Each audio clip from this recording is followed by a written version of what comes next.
That stuff. She's always hated Muslims. Like there's like she's like, I'm all for peace. Unless it's Muslims, then let's bomb them. Drone strikes and troops and go get the goddamn Muslim.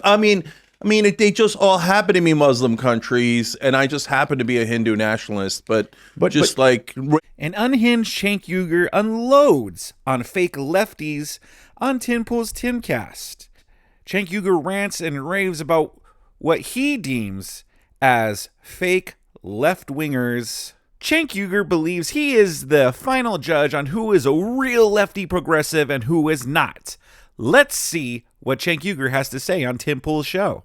Tulsi is a liar. Like she was, Really? yeah, of course. She was, first of all, to be fair to her, in a deeply ironic way, she was always a secret right-winger, but she was lying that she was a progressive. And so the first person to suss that out was Anna. And Anna did a bunch of stories about how Tulsi was a right-winger back when she was pretending to be progressive and running for president in 2020. And people, what is that? Is that like the gay marriage stuff or something? That stuff. She's always hated Muslims. Like there's like, she's like, I'm all for peace. Unless it's Muslims, then let's bomb them. Drone strikes and troops and go get the goddamn Muslim.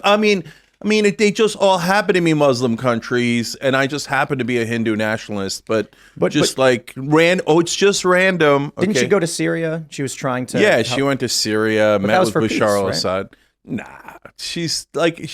I don't know what she's doing, but she's not a progressive. So her going out there and pretending to be a progressive and doing right-wing propaganda gets under every skin I have. Okay, so, but now that gig is up, right? Or that jig is up. Like her, Glenn Greenwald, a couple of others. I don't want to start the drama, right? But like, You think even Glenn is oh yeah, a liar? yeah. So look, here's the thing. Again, to be fair to both Tulsi and Glenn, they had right-wing tendencies throughout, and Glenn used to do it in a principled way. So I remember we had a debate on Young Turks between Glenn Greenwald and Larry Lessig, who's like a legendary campaign finance reform professor and leader and godfather of the movement. It was right after Citizens United, and because we've been around forever. And Lessig was saying that Citizens United was decided wrong, and Glenn was arguing that it was decided right. So Glenn was in favor of money in politics. Now, he'll probably say some BS about, well, no, I'm not in favor of money in politics. I just think that politics should drown in it, and that it's like free speech, that it's awesome that all these companies bribe all of our politicians. But hey, free speech. So whatever that was, but back then, that was out of actual principle, whatever, principle he thinks he has. So there was like a little right-wing tinge to him even back then. But now it's so over the top. Everything is, Tucker Carlson is so right. I'm a liberal, and I think Tucker Carlson is the most right person in the world. Like, Glenn, we don't see it. Come on, brother. Let's It's so fascinating to me hear Cenk say these things like about Tulsi Gabbard. Yet he'll defend Anna Kasparian after Anna Kasparian leaves the left. A lot of people are calling Anna Kasparian a right-winger, even though she's not a right-winger. She hasn't announced that she's right-wing now, but she's being labeled as such. Why? Well, because she's not a part of the left anymore. And the leftist mentality is, if you're not with us, you're against us. So Cenk Uygur here is saying Tulsi Gabbard is a secret right-winger. Now, Tulsi Gabbard is officially a Republican, so granted, I'll give him this. This did age well. I'll give him that. But the only reason he feels this way is because Tulsi Gabbard is actually reasonable, and a lot of right-wingers, like Republicans, like Tulsi Gabbard, because she's not he is right, she's not a progressive, but just because she's not a progressive leftist doesn't mean that she's right-wing, at least at the time. But this is what happens, and this is what further pushes people like Tulsi Gabbard and Joe Rogan and all these other people further to the right, is because of this mentality that Cenk Uygur and all these crazy-ass leftists have. Let's define left and right. How would you describe it? So, but that's where we're getting into now the new world, okay? Yeah. So that frustrated me about Rogan and Maher and you as well. Like, I thought, here we go again, pretending to be left-wing and then saying things that are all right-wing and going, see, the right-wing's right about everything, right? But I now think a little bit differently about you three, okay? I think Tulsi and Glenn are still just playing a scam, total utter scam, okay? But and it's Dave Rubin is a classic example of that scam.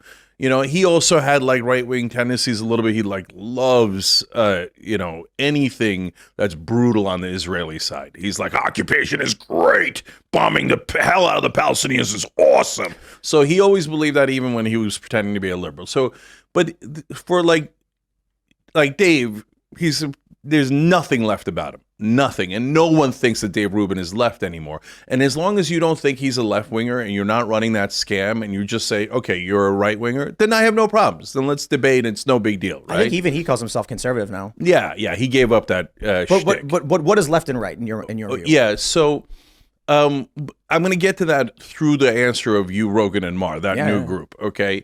So Mar's not a right winger. Like, I get it. Right. But he have right wing views? Yeah, he does. Right. So he's terrible on Israel and on Muslims, etc. He's in the Sam Harris group. And there's a bunch of other things he's terrible on. But he's right about a lot of other things. Right. He's right about Biden. He's right about at least half the topics. And Rogan is genuine. Like, as much as like I get frustrated by Rogan and I think there was audience capture and guest capture and all of that, he genuinely means it. And part of the reason is he was already rich. He didn't need to do Dave Rubin like scams to get rich, right? So he's just has his own opinions. He's sharing them. They're leaning more right wing, but as long as it's genuine, I got no problem with it, right? The more the left. Question to Cenk Uygur and anybody else who feels like Cenk. How do you define what's genuine or not, though? Like, how can you tell if someone really feels that way or not? Like, the word grifter gets thrown around a lot lately. But how do you know that someone really feels these things? Like, like Anna Kasparian, right? How is she not a grifter? What makes her genuine? What makes it where, Anna Kasparian, she's not trying to grift. She's really had a change of views and it really had a change of heart. What makes her not a grifter, but someone like Tulsi Gabbard a grifter? This is an honest question to the comment section out there. Sound off, let me know. If you enjoy content like this, subscribe to my channel. Let's move on. Just to come on, the more you get conservative, right, libertarian, or post-liberal, whatever you want to call it, and then the more your views are going to be shaped by those that are surrounding you. You are the summation of the 5 people that surround you. 100% right, Tim. So, like I say this at the very beginning of my book, we have hardware and software, right, in our heads. So our hardware is our DNA and what we're predisposed to. So maybe later we can get into my hardware, which is complicated because I'm generally very progressive in my nature. But there are parts of me that are conservative, that like, I don't like change. I like staying in the same house. I like driving on the same road, et cetera, et cetera. So the hardware is a little complicated, but the software is the interesting part. Software is where you get all of your ideas from. And where do you get them from? You get them from family, friends, media, your surroundings, et cetera. The bubble that you're in. Yeah. And we're all in a bubble. And I try to get the left to understand, brothers and sisters, the right wing's not the only people in the bubble. Like, we think MAGA's nuts, right? We think like the election being stolen is the craziest thing that anybody's ever thought. And I believe that 100%. Okay. So they're in their bubble in our opinion. But we have our own bubble, right? And our own bubble has some things that aren't true in it either. And I can give you some prominent examples in a minute. But now the new thing that's happening, getting to the core of your original question, Tim, is that now I sense a disturbance in the force. And before, everything was left wing or right wing, and it isn't that anymore. Especially in the last 6 months or so, I have started to see hosts who are no longer easy to define, okay, that have opinions that are in different parts of the spectrum. And then the best part of it is I started to see the audience in left-wing audiences, right-wing audiences, middle audiences, starting to have opinions all over the political spectrum. And that's actually a beautiful thing. And the reason that that's great is because these preset ideologies, just believing in them is irrational. Like, so what? We're supposed to be either left-wing or right-wing, and that comes with like 80 different policy points on each side. And somehow magically, we're supposed to agree with all 80 on the right-wing side or all 80 on the left-wing side. And that's not how humanity works, right? We wind up in different parts of the spectrum for different issues. So I've noticed this too, because we've had guests on that I would probably describe as tribalist left, and they hold default positions you expect to hear on Twitter, on X or whatever, or in the news. And then we'll have people like Destiny on, and Destiny will give a well thought out, reasonable response addressing the points that were made and have a real conversation about where his positions are. The fascinating thing is I'm a big fan of Destiny. He's great. And he'll passionately say Trump sucks. Like, here's the problems with Trump. And then we'll have other conversations about culture war issues. And he's like, oh, yeah, that's totally true and correct, right? When he said he got in trouble on Twitch for this, Kyle Rittenhouse was the clearest cut case of self-defense he had ever seen.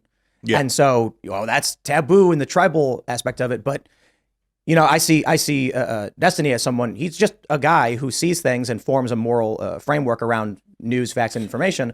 We might disagree on some things, but that's totally fine. Yeah, I think that's... Yeah, now that I've watched a lot more of Destiny's stuff, I agree that he is reasonable when it comes to some things, but yeah, when it comes to Trump, though, and January 6th especially, January 6th, he is going to die on that hill. That January 6th was an absolute coup. It was a threat to our democracy, one of the worst days ever. That is one of the irrational things about Destiny that...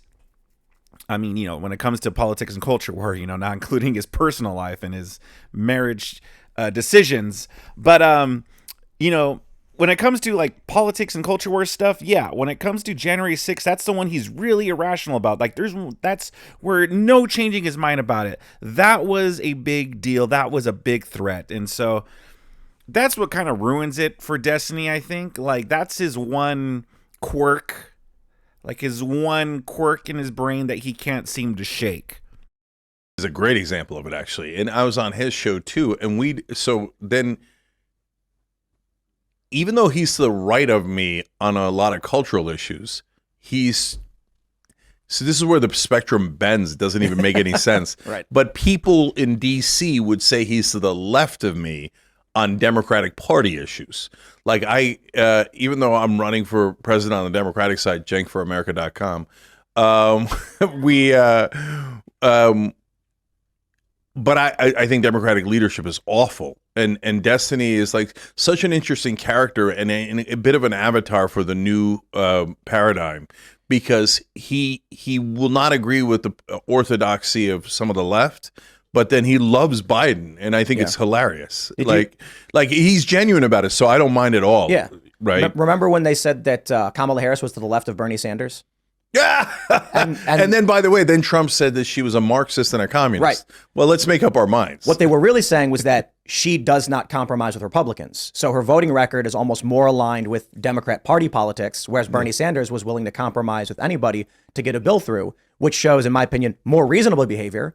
But then the media narrative is because she's voted without Republicans, she's more left, which is like literally makes no sense. No, that's a great point, because they actually do that to progressives all the time. That's mainstream media trick 101. Bernie Sanders is not a real Democrat. Well, but wait a minute. What does a real Democrat mean? The Democrats used to be the party of FDR. And so it meant Social Security and LBJ, Medicare and civil rights and voting rights and all these progressive policy positions, war on poverty, et cetera. And Bernie Sanders represents that infinitely better than Kamala Harris or Joe Biden. But the Democratic Party's become corrupted now. And so they vote for things that are not left-wing at all, that are just corporatist. And then the media comes in, which is corporate media, and they go, the corporate positions are the Democratic positions. These FDR positions are terrible right-wing positions. You're like, no, you're making up things that are weird and ridiculous, and that's partly why mainstream media lost all credibility. Claiming that Kamala Harris is further left than Bernie Sanders, you'd have to be in an institution to believe that. But that is how but they're tricky. They're liars. So they don't say Kamala Harris is more left-wing than Bernie Sanders. They say Bernie Sanders is not a Democrat. Yeah, and it cues the Democratic voters to think he's a Republican because he's not a Democrat, when in reality he's further left than the Democrats. The media knows that trick, but they go, technically, I didn't say he wasn't left-wing. I said he wasn't a Democrat. Technically, he's not. Well, I think Trump and Bernie caused this fracture in 2015 into 16 Bernie was too far left, and they could not let him gain popularity in the party. They could not let him win the nomination. It was a meteoric rise. Donald Trump was called by Vox.com a moderate Republican, and he was actually taking more moderate, even right-leaning Democrat positions to try and generate mass appeal, resulting in the Democrats having to oppose whatever it is Trump was suggesting, and then creating this weird amalgam of neocons and neoliberals taking corporate establishment positions, which was then the left. Yeah. So, like, you got to, we try to have that, I have this debate very often with people on the right when they say leftists hate guns. And I'm like, no, the left they like guns. Liberals want gun control. There's a distinction there, but the media will only give you one narrative, and they try to lump everyone into the same. I don't get it. What do you mean? What does he mean? The left like love guns, but the liberals they want gun control. I mean, I don't understand that point Tim made. Maybe you could help me out there, comment section. I mean, because I know people try to make a difference between liberal and Democrat. Nowadays, I think they're one of the same. People try to say, no, a liberal just means this, and that, man. Peace, freedom, bro. I mean, and yes, I guess there are some differences. I mean, yeah, I guess there is some truth to that. You know, I'm not going to lie and say there's not.